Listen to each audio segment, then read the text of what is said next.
Okay, we're doing a quick room tour of the M02 Westown Lagoon Hotel in Coron, Palawan. We are at 124. So this is the key.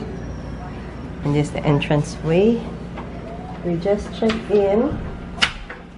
So as you can see here at the left side, I like what they've done because there's a lot of squares there.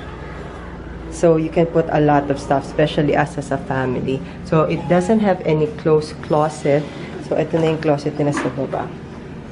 Then safe, and you can put one luggage there. Put your shoes. But I put my luggage here. Okay, so this is what you can see.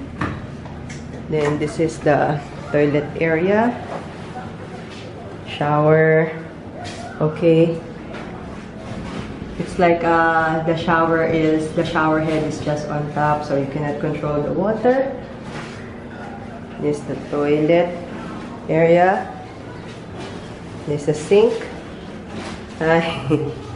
So it got your usual ring here.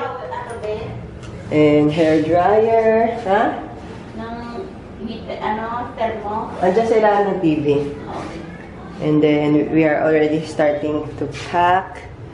So it got this glasses, one towel. Actually kasama na yung mga toothbrush and toothpaste. Then these are all my stuff. And there's my baby. Come on. So we got one queen size bed and one single bed. Sabi ni Kuya, bago-bago daw tong ano na to, room. Nakapagawa lang nila. That's here in the middle. We got like a small table there. And the fridge, it's empty so that you can put some stuff.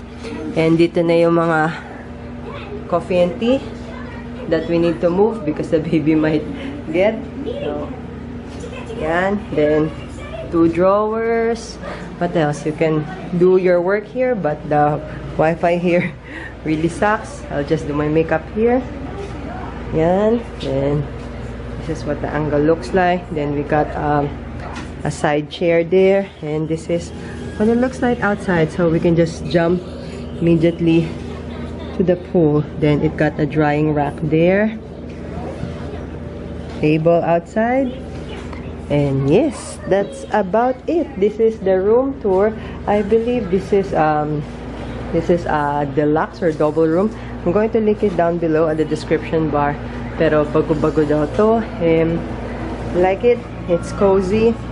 And yeah, this is the room tour of the M02 hotel as we unpack.